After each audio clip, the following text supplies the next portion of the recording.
Olá, pessoal! Bom, pessoal, nós vamos conversar um pouco com vocês agora sobre as etapas do exame neurológico. Lembrem que, de tempos em tempos, eu publico algumas coisas na minha página do Instagram, então, de vez em quando, vocês conseguem acompanhar um pouco sobre alguns casos neurológicos por lá também. Bom, o que nós vamos conversar com vocês em relação às etapas do exame neurológico, pessoal? Primeira coisa, a gente vai colocar alguns casos clínicos para vocês, em que eu vou discutir esses casos clínicos, e nesses casos vocês vão avaliar o estado mental do paciente, o comportamento desse paciente, como que está a postura, a coordenação.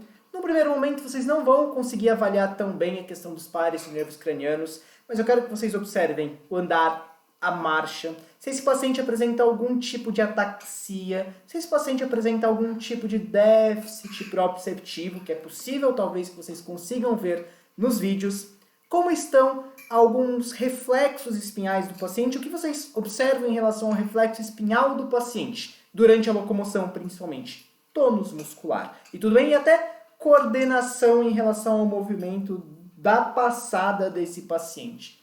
Nocicepção fica para outro momento.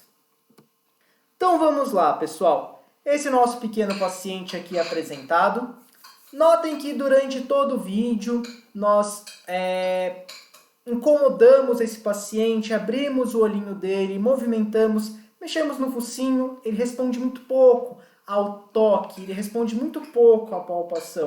Notem que um lado ele tem um tônus normal, mas do outro lado, olha o que acontece, ele tem um aumento do tônus muscular. Ele tem um aumento do tônus muscular do seu lado esquerdo.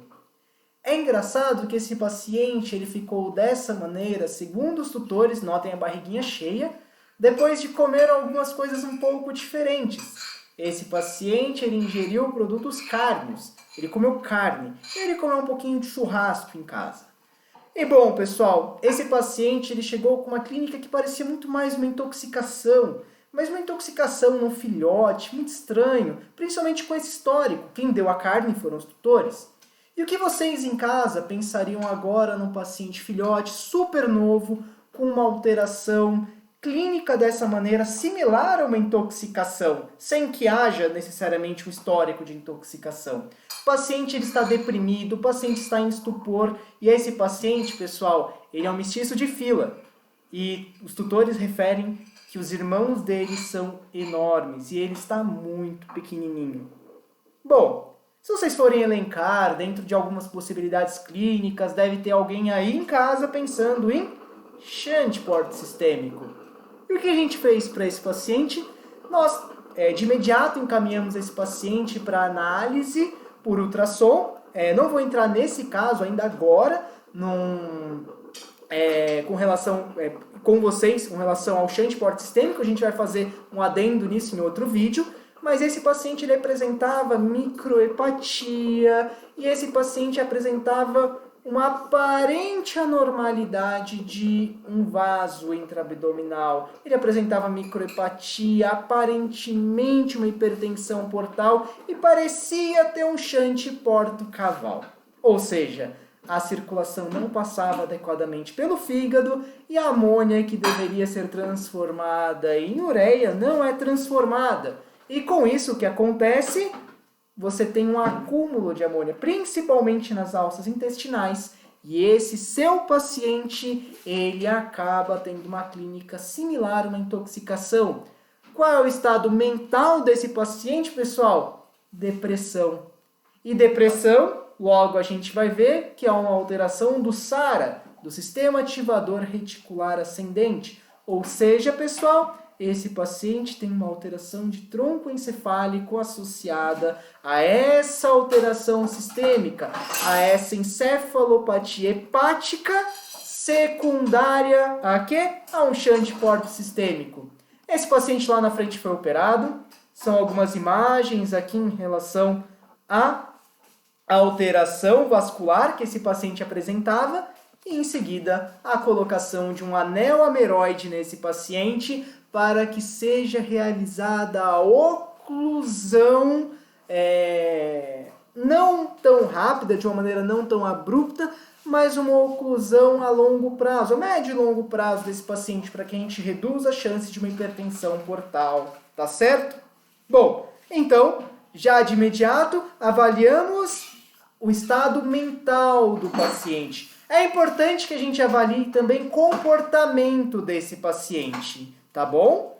Então, vamos avaliar agora o estado mental e comportamental desse paciente. Esse é um paciente, eu reduzi o áudio desse paciente para vocês não ficarem ouvindo tanto, mas era um paciente que durante todo o vídeo, ou boa parte do vídeo, ele vocalizava bastante.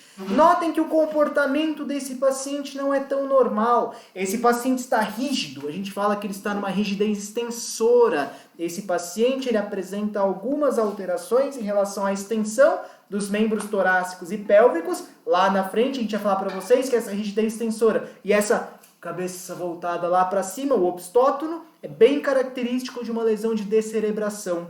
Esse paciente, pessoal, tem uma alteração comportamental e uma alteração do estado mental. Esse paciente ele tem um comportamento alterado e uma mentalidade alterada. O opstótono é bem característico de alterações mentais nos pacientes. Se vocês forem reparar também, esse paciente ele apresenta uma alteração em relação ao posicionamento ocular. Vocês notam que esse paciente ele não consegue adequadamente posicionar o seu olho? Significa que ele tem uma alteração em relação aos reflexos oculocefálicos. E isso, em geral, costuma indicar um mau prognóstico encefálico. Tudo bem? Então, nesse vídeo, vocês viram um paciente com alteração do estado mental, com alteração do estado comportamental, com opstótono, com rigidez extensora, características de lesão de descerebração. Além de tudo, vocês viram um paciente com uma importante alteração ocular. Esse paciente ele não consegue fazer o nistagmo fisiológico, ou seja, os reflexos oculocefálicos mediados pelo óculo motor, pelo troclear, pelo abducente e pelo vestíbulo coclear, ele não está adequadamente funcional. Esse paciente apresenta pelo menos alteração de 4 pares de nervos cranianos, começando lá no mesencéfalo. Tudo bem? Então, vocês viram nesse vídeo a alteração de estado mental e estado comportamental. Não preciso nem falar que a marcha desse paciente não é adequada. Então, seguindo agora que vimos estado mental, estado comportamental, vamos ver um pouco sobre a postura e a coordenação dos pacientes. O que vocês me dizem, pessoal, em relação à postura e coordenação desse paciente? Primeira coisa que eu quero que vocês notem, como que está a cabeça desse paciente? Estão vendo que a minha cabeça treme? A cabeça dele também? Notem essa base ampla, esse tremor de cabeça, essa dificuldade em dar início ao movimento. Lembrem que o movimento, a passada, é um comportamento aprendido. Notem o tremor de corpo que esse paciente tem associado a essa base ampla, esse tremor de cabeça. A gente, quando vai avaliar a marcha, a locomoção, a postura, a gente deve avaliar isso como um todo. Notem que esse paciente não consegue ficar com a base normal. Esse paciente não apresenta alteração nem mental nem comportamental no momento. No entanto, esse paciente apresenta uma importante alteração em relação à sua postura e marcha. Esse paciente apresenta base ampla, tremor de cabeça e hipermetria. Esse paciente apresenta uma lesão cerebelar. Uma lesão do próprio cerebelo propriamente dito. Aparentemente não houve acometimento do lobo flóculo nodular, que acabaria gerando, por exemplo, uma lesão vestíbulo cerebelar. E por que eu digo isso? Porque eu acho que é muito importante que vocês lembrem lá na frente que a lesão vestibular ela pode acontecer de diversas maneiras. Ela pode ser central e ela pode ser periférica. A periférica ela é muito associada à orelha interna, associada às lesões por otite, associada às lesões relacionadas ao nervo vestíbulo coclear, ou seja, a periferia. E ela pode ser central, associado às lesões do tronco encefálico. E além disso, essa é a central clássica. E a central clássica a gente diz por quê? Porque se você tem uma lesão mais lateralizada no tronco encefálico, o paciente pode apresentar uma inclinação de cabeça para o lado da lesão. No entanto, a gente tem também as lesões vestibulares centrais, que podem levar a uma clínica de vestibulopatia central paradoxal. Ou seja, a clínica dele, a rotação de cabeça, por exemplo, ela é contralateral à lesão. E é muito comum nos pacientes com lesão cerebelar, que tem tremor de cabeça, que tem base ampla, tudo bem? Podem apresentar também nistagmo. Tudo bem? Então notem que nós temos diversas alterações possíveis. E esse paciente que eu trouxe no caso, ele tem uma encefalite. E ele tem uma encefalite por sinomose, pessoal. Notem que é um paciente que teve primariamente um sinal em sistema nervoso central. Tudo bem? Notem agora esse outro paciente, pessoal. Rotação de cabeça. Uma rotação bem importante. Notem que o paciente está com a cabeça rotacionada, tem um certo pleurótono, pleurotótono, mas nada tão importante. Na verdade, uma paciente tentando ficar numa posição um pouco mais confortável. Mas notem o paciente com head tilt, sem uma alteração mental e comportamental tão importante, pessoal. E notem que também esse paciente apresenta um pouco de tremor de cabeça. Esse paciente apresentava uma lesão cerebelar e por isso ele apresentava esse tremor de cabeça, por isso apresentava esse head tilt e além de tudo, esse paciente, ele foi um paciente pós-trauma. Esse paciente era um paciente com uma lesão cerebelar secundária a um trauma crânioencefálico e ele apresentava uma vestibulopatia paradoxal. Conseguiram notar a diferença entre um e outro paciente com lesões cerebelares? E esse paciente, pessoal, o que vocês me dizem em relação a ele? Notem que ele tem uma passada um pouco mais rígida, mas não parece ser uma passada hipermétrica. Notem que o cachorrinho o tempo todo com a boca um pouco mais aberta e opa, ele está fazendo uma curva. Ele rotacionou a cabeça? Não pareceu. Notem que ele rotacionou o corpo todo. Como está a marcha desse paciente? Está uma marcha mais rígida, aparentemente com um pouco mais de tônus muscular na passada. Membro pélvico e membro torácico, eles andam simetricamente, ou seja, coloca o membro pélvico torácico na frente, coloca o membro torácico direito na frente, coloca o membro pélvico direito na frente, coloca o membro torácico esquerdo na frente, coloca o membro pélvico esquerdo na frente. O que significa que há uma passada adequada desse paciente. Isso é muito comum. Agora, pensando nesse paciente, o que nós temos de comum nesse paciente? Nós temos um paciente com faces trágicas, com dor, com a linguinha o tempo todo para fora, pescocinho rígido, andar rígido, e quando ele vai fazer uma curva, o que acontece? Faz a curva com o corpo todo. Esse paciente tem uma característica muito grande, muito comum dos pacientes com lesão cervical. Não tanto com cérvico-torácica, sim cervical. E por que eu digo mais cervical do que cérvico-torácica? Porque o mais comum de vocês encontrarem nos pacientes com lesões cérvico-torácicas são pacientes com uma lesão com o pescocinho um pouco mais baixo, tentando abrir a região cervical. E na hora que esse paciente faz a passada, pessoal, muitas vezes a passada ela não tem um sinergismo. Ou seja, na hora que ele passa, muitas vezes o membro torácico direito na frente, o que ele faz? Ele joga o membro pélvico esquerdo, ou seja, não existe um sinergismo adequado na passada desse paciente. Tudo bem? E esse paciente, pessoal, vocês acham, primeiro de tudo, isso aqui é uma alteração ortopédica ou neurológica? Parece que está andando saltando, né? O que vocês acham em relação a esse paciente? Isso é uma fraqueza? Isso é uma ataxia? Tem déficit proprioceptivo? É uma ruptura bilateral de ligamento cruzado cranial? É um paciente que tem uma alteração por contratura muscular? O que vocês pensaram nesse paciente?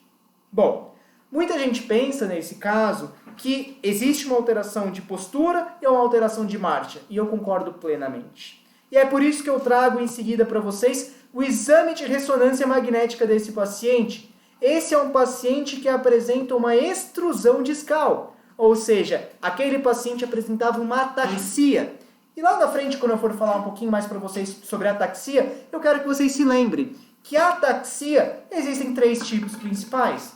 As ataxias proprioceptivas, associadas às lesões medulares, as ataxias vestibulares, associadas às lesões vestibulares, sejam elas centrais, sejam elas periféricas, e temos também as ataxias cerebelares. Lembra aquele cachorrinho branco que eu falei para vocês que tinha uma alteração cerebelar? Ele apresentava uma ataxia cerebelar, com uma dismetria e com uma hipermetria durante a passada. Tudo bem? Muito comum ver aquele tremorzinho de cabeça nesse tipo de paciente.